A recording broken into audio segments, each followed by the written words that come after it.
할렐루야, 매일 감사와 은혜가 풍성한 삶을 보내고 계시죠?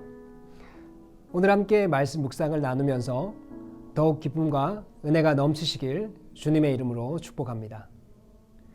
오늘 본문 말씀은 글로 치자면 무협지와 같고 영화로 보면 홍콩 느와르와 같은 모습입니다. 칼과 살인, 피와 죽음이 가득한 한편의 무대와 같습니다. 너무 이 말씀을 자세히 읽고 또 묘사하면 어린 아이들이나 심장이 약한 분들은 봐서는 안 되는 19금 수준의 등급입니다.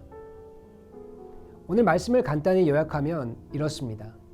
다윗은 골리앗의 머리를 베니다.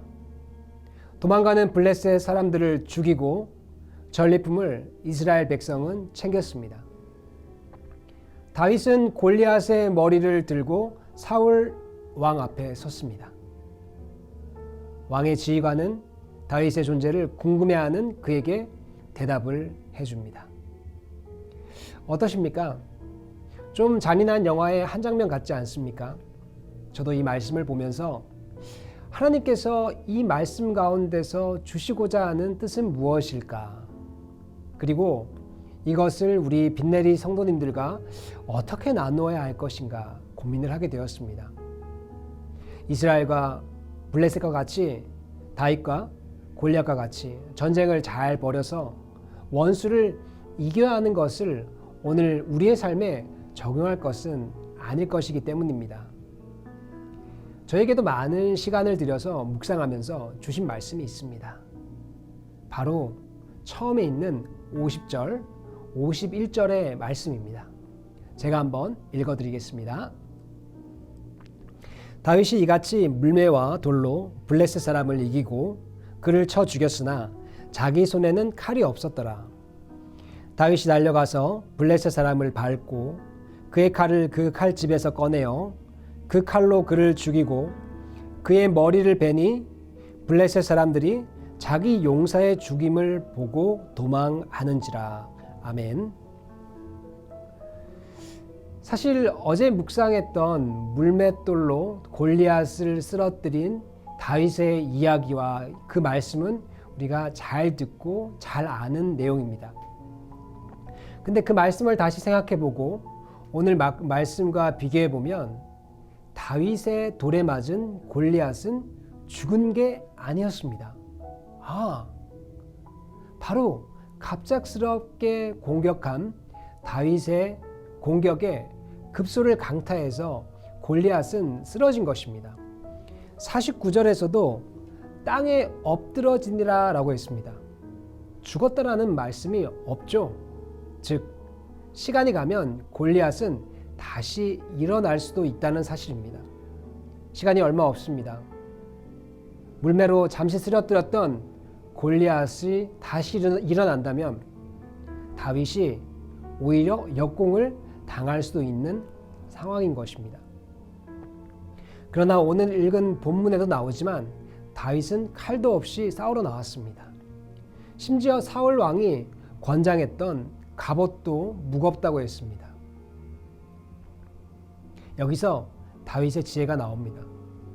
바로 자신은 칼이 없지만 쓰러져 있는 골리앗 위에 올라가서 그의 칼집에서 칼을 얼른 꺼냅니다. 그리고 그 칼로 골리앗의 머리를 자릅니다. 저는 이 다윗의 방법과 지혜가 하나님이 주시는 것이라 믿습니다. 그는 물매 외에 정말 인간적으로 보면 대책 없이 골리앗과 싸우러 나갔습니다.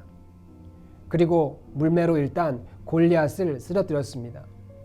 그리고 자신에게는 없지만 적에게 있는 무기로 적을 제압하고 죽였습니다. 얼마나 지혜롭고 얼마나 획기적인 방법이 아니겠습니까? 이 말씀을 보며 우리의 삶의 모습과 다윗의 태도를 비교해 보고자 합니다. 저도 그렇지만 많은 사람들은 내가 무엇이 없기 때문에 무엇을 할 수 없다고 이야기합니다. 내가 가난하기 때문에 무엇을 할 수 없다. 내가 실력이 없기 때문에 무엇을 할 수 없다 합니다. 그러나 소년 다윗은 그렇지 않았습니다. 하나님의 이름으로 나아갔고 또 자신에게 없는 것을 상대방에게서 찾았습니다. 이것은 지혜입니다. 내가 가진 것이 없다고 막연히 시작도 하지 않고 포기할 것이 아니라 시작하십시오. 그리고 하나님의 지혜를 구하십시오. 없는 것도 만들어 주실 것입니다. 그것이 첫째, 다윗의 지혜로운 방법 가운데 우리가 찾아야 될 은혜입니다. 두 번째, 또 소년 다윗은 강한 골리앗이 가진 무기를 이용했습니다. 여기서 다윗과 골리앗의 이름을 크리스천과 세상이라고 바꿔보겠습니다. 부족한 크리스천은 강한 세상이 가진 무기를 이용했습니다. 그렇습니다. 크리스천은 세상의 무기를 가지고 세상과의 전쟁에 나오지 않습니다.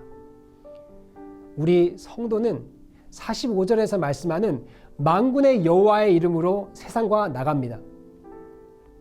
또 하나님의 이름으로 선포합니다. 그리고 하나님이 주시는 지혜로 세상의 무기를 활용해야 하는 것입니다.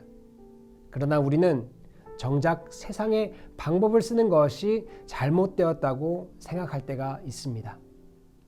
코로나 이전만 해도 이렇게 온라인으로 예배를 드리는 것은 무엇이 아니다라는 부정적인 시각이 있었습니다. 그러나 결국 이 방법도 세상의 방법이 아니라 하나님이 이 시대 가운데 주시는 좋은 예배의 도구가 될 수 있다는 것을 이제는 깨닫게 되었습니다. 세상의 무기를 보고만 있지 맙시다. 얼마든지 이용하고 세상을 뛰어넘는 우리 빈내리 성도가 되었으면 좋겠습니다. 새로운 하루를 시작하고 하루의 삶을 돌아보는 말씀 묵상의 시간입니다. 내가 가진 것이 없어서 할 수 없다, 할 수 없었다 후회할 것이 아니라 내가 이용할 것을 찾아서 세상을 뛰어넘는 다윗의 지혜를 우리에게 주십시오라고 같이 기도해 봅시다. 그래서 하나님이 주시는 힘을 얻어 하루를 살고 또 내일을 기대하며 소망하는 우리 빈내리 가족이 되도록 합시다. 우리 같이 기도하겠습니다. 하나님 감사합니다. 하나님께서는 세상의 무기를 우리에게 먼저 주지 않았습니다. 정말 다윗과 같이 만군의 여호와의 이름으로 또한 하나님의 이름으로 나아가게 하여 주시고 그 가운데서 하나님 주시는 지혜를 통하여서 세상을 이용할 것을 권면하고 계십니다. 그것을 깨달아서 내 앞에 있는 아무것도 없는 상황들을 불평하고 포기할 것이 아니라 다윗과 같이 하나님의 이름으로 선포하며 나아가며 세상의 무기를 마음껏 이용해서 세상을 뛰어넘는 골리앗을 뛰어넘었던 다윗의 용기와 같은 전쟁을 잘 이겨내는 우리 모두가 되게 하여 주시옵소서. 오늘 하루를 시작하는 이들에게는 그런 용기를 함께 하여 주시고 또한 오늘 하루를 보낸 자들에게는 또한 그런 위로를 새로운 하루에 대한 도전을 심는 시간 되게 하여 주시옵소서. 오늘 말씀 주심을 감사함을 드리며 주 예수 그리스도 이름으로 기도드립니다. 아멘. 우리 계속해서 각자의 기도 제목을 가지고 기도하도록 하겠습니다.